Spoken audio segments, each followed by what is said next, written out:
नमस्कार दोस्तों, आप सभी कैसे हैं? आशा करते हैं आप सभी बहुत अच्छे होंगे। तो रेलवे की तरफ से आप सभी के लिए बहुत बड़ी गुड न्यूज़ आ गई है, क्योंकि बहुत सारे स्टूडेंट ऐसे थे जो रेलवे में आरपीएफ की वैकेंसी का वेट कर रहे थे, तो उनका वेट अब खत्म हो चुका है क्योंकि वैकेंसी आपकी आरपीएफ की देखने के लिए मिल चुकी हैं।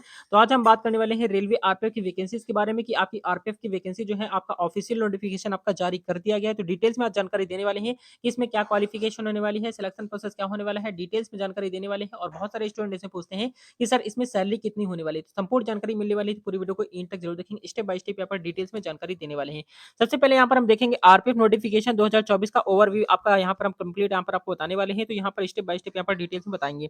सबसे पहले हम यहाँ पर पोस्ट की बात करें तो टोटल पोस्ट है यहाँ पर जो पोस्ट नेम की बात करते हैं तो यहाँ पर जो पोस्ट नेम है आपका एसआई और कांस्टेबल की वैकेंसी आपकी होने वाली है। इसके बाद हम यहाँ पर थोड़ा स्क्रॉल करके आपको दिखाते हैं organisation Indian railway Indian production force, यहाँ पर रेलवे प्रोडक्शन फोर्स की आपकी वैकेंसी होने वाली है। अगर हम यहाँ पर वैकेंसीज की बात करें तो यहाँ पर जो आपकी वैकेंसी आएगी कांस्टेबल में देखेंगे।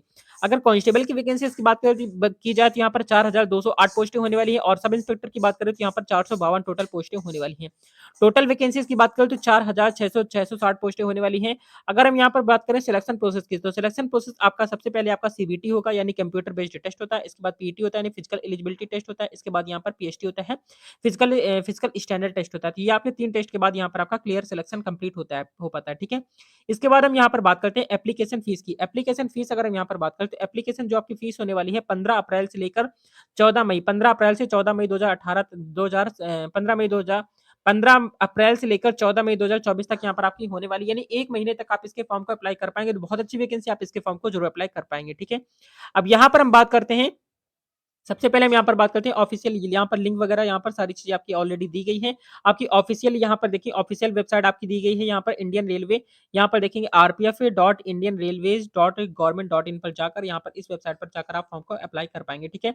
आरपीएफ नोटिफिकेशन यहाँ पर दे दिया है कि यहाँ पर आपका रिलीज हो चुका है। इसके बाद यहाँ पर डिटेल्स में आपकी जानकारी दी गई है। अब यहाँ पर हम बात करते हैं आरपीएफ नोटिफिकेशन 2024 का जो एप्लीकेशन फीस है, यानी कि फॉर्म भरने के लिए जो फीस लगने वाली है, कितने कितने रुपए लगने वाली है, आपको डिटेल्स बता देते हैं।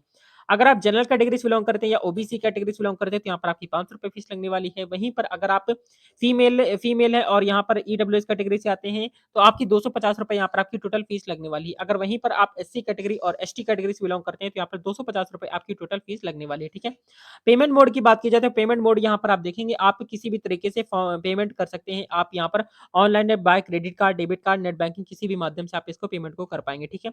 अब यहाँ पर हम सबसे इंपॉर्टेंट बात करें तो आरपीएफ नोटिफिकेशन 2024 का जो एज लिमिट है, यहाँ पर एज लिमिट जो आपकी काउंट की जाएगी 1/7/2024 से आपकी एज लिमिट यहाँ पर काउंट होने वाली है। इसके बाद हम यहाँ पर बात करते हैं एज लिमिट यहाँ पर क्या क्या होने वाली है। सबसे पहले यहाँ पर हम देखेंगे एज लिमिट के बारे में। मिनिमम यहाँ पर एज जो आपकी एज कांस्टेबल के लिए जो एज होने वाली है 18 साल से 28 साल, मिनिमम एज 18 साल से 28 साल यहाँ पर आपकी एज लिमिट होने वाली है। अगर मिनिमम एज यहाँ पर सब इंस्पेक्टर की बात करें तो 20 साल से 28 साल, 20 साल से 28 साल यहाँ पर एसआई की होने वाली है, यानी सब इंस्पेक्टर की होने वाली है। ठीक है। यहाँ पर आपको एज में 3 साल का रिलैक्सेशन भी मिला हुआ है, टोटल ऑल ओवर सभी को मिला हुआ है। और यहाँ पर अगर आप ओबीसी कैटेगरी से बिलोंग करते हो तो 3 साल की छूट मिलेगी और एससी एसटी कैटेगरी से बिलोंग करते हो तो यहाँ पर टोटल आपको 5 साल की छूट मिलने वाली है। अब यहाँ पर हम बात करते हैं RPF notification 2024 eligibility vacancy, total vacancy आपको यहाँ पर आपको दी गई है। अब यहाँ पर हम बात करते हैं, यहाँ पर ध्यान से देखेंगे लिखा हुआ है आरपीएफ कांस्टेबल जॉब 2024, यहाँ पर टोटल पोस्ट है आपकी 4208 पोस्टें हैं। देखिए अगर आप कांस्टेबल के लिए अप्लाई करते हैं तो यहाँ पर आपका ओनली 10th पास यहाँ पर मांगा जाता है। वहीं पर अगर आप यहाँ पर देखें एसआई की बात करें तो एसआई में यहाँ पर आपका क्या होना चाहिए, बैचलर डिग्री, यानी कि आपका ग्रेजुएशन कंप्लीट है तभी आप इसके फॉर्म को अप्लाई कर सकते हैं। और एसआई में टोटल वैकेंसी आपकी है 452 है और यहाँ पर कांस्टेबल में आपकी 4208 टोटल यहाँ पर आपकी पोस्टें दी गई हैं। अब यहाँ पर हम बात करते हैं आरपीएफ कांस्टेबल एग्जाम पैटर्न के बारे में बात कर लेते हैं। एग्जाम पैटर्न की जो कि बहुत ज्यादा इंपॉर्टेंट यहाँ चीज है, इंपॉर्टेंट यहाँ पर हम ये बात है कि आपके यहाँ पर टोटल 120 प्रश्न यहाँ पर आपके होने वाले हैं। टोटल मार्क यहाँ पर 120 होंगे, यानी 1 नंबर का एक क्वेश्चन आपका होने वाला है। निगेटिव मार्किंग की बात करें तो 1/3 की आपकी निगेटिव मार्किंग होने वाली है। टाइम ड्यूरेशन की बात करें तो 90 मिनट का यहाँ पर आपको समय मिलने वाला है। एग्जाम मोड की बात करें तो यहाँ पर एग्जाम मोड जो आपका होने वाला है, यहाँ पर देखेंगे एग्जाम मोड की बात करें तो कंप्यूटर बेस्ड टेस्ट, यहाँ पर सीबीटी टेस्ट आपका एग्जाम होने वाला है। सीबीटी टेस्ट आपका कंप्लीट हो जाएगा। ठीक है। इसके बाद हम यहाँ पर बात करते हैं RPF sub inspector SI exam pattern के बारे में बात करते हैं। एग्जाम पैटर्न की अगर यहाँ पर हम बात करें तो यहाँ पर ध्यान देंगे एग्जाम पैटर्न में यहाँ पर आपको डिटेल्स में सारी चीजें दी गई हैं कि यहाँ पर 1/3 की निगेटिव मार्किंग होती है, किस तरीके से यहाँ पर एग्जाम पैटर्न होने वाला है। अब यहाँ पर हम थोड़ा सोल्व करके आपको दिखाते हैं कि यहाँ पर आरपीएफ कांस्टेबल सब इंस्पेक्टर और सब इंस्पेक्टर कांस्टेबल का दोनों का आपका फिजिकल एलिजिबिलिटी टेस्ट के बारे में आपको बता देते हैं। फिजिकल एलिजिबिलिटी टेस्ट की अगर हम यहाँ पर बात करें तो यहाँ पर ध्यान से देखेंगे, सबसे पहले यहाँ पर देखेंगे ओबीसी की और एससी की और एसटी और जनरल सारी की आपकी यहाँ पर दी। हाइट की बात करें अगर हम सबसे पहले यहाँ पर हाइट की बात करते हैं तो हाइट यहाँ पर ध्यान से देखेंगे अगर हाइट की बात करें ओबीसी की बात करें, जनरल ओबीसी में तो यहाँ पर 165 सेंटीमीटर हाइट होनी चाहिए और एससी एसटी कैटेगरी की बात करें तो यहाँ पर 160 सेंटीमीटर आपकी हाइट होनी चाहिए जनरल के लिए यहाँ पर आपकी। और यहाँ पर हाइट जनरल के लिए ओबीसी के लिए फीमेल में, अगर यहाँ पर फीमेल की बात करें तो यहाँ पर 157 होनी चाहिए और एससी एसटी कैटेगरी से फीमेल में है तो यहाँ पर आपकी 152 सेंटीमीटर आपकी हाइट होनी चाहिए। ठीक है, अब यहाँ पर थोड़ा स्क्रॉल करके आपको हम नीचे दिखा देते हैं। यहाँ पर दिखाते हैं 160 मीटर रनिंग कांस्टेबल के लिए, 160 मीटर कांस्टेबल के लिए रनिंग आपको करनी है।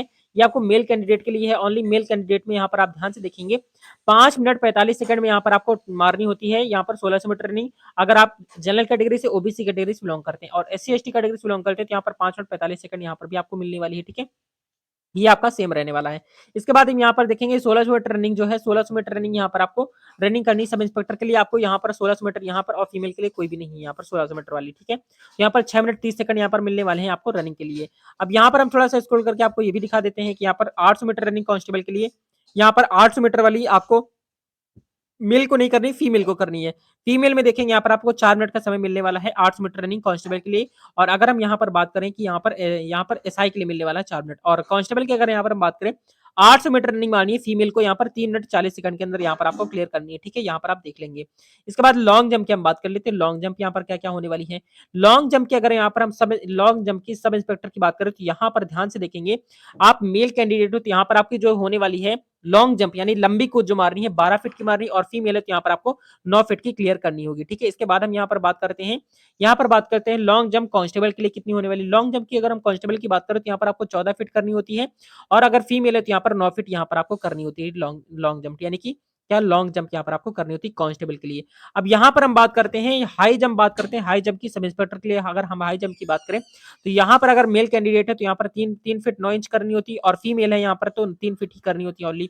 अब यहाँ पर हम बात करते हैं हाई जंप की, कांस्टेबल के लिए बात करें तो कांस्टेबल के लिए हाई जंप जो होती है यहाँ पर देखेंगे 4 फीट यहाँ पर आपको मेल कैंडिडेट के लिए और फीमेल के लिए 3 फीट यहाँ पर आपकी रखी गई। ठीक है, ये थी आपकी यहाँ पर लॉन्ग जंप हाई जंप के बारे में। अब यहाँ पर हम बात करते हैं how to fill RPF constable recruitment 2024 को फॉर्म को किस तरीके से अप्लाई करना है, डिटेल्स में यहाँ पर जानकारी लिखी हुई है तो यहाँ पर आप चेकआउट कर लेंगे। तो ये थी आपकी फुल इन्फॉर्मेशन आपको हमने ऑलरेडी बता दिया है। तो ये वीडियो आपको हेल्पफुल लगी हो तो लाइक एंड सब्सक्राइब जरूर कर देंगे। मिलते हैं नेक्स्ट वीडियो में, तब तक के लिए जय हिंद, जय भारत, वंदे मातरम।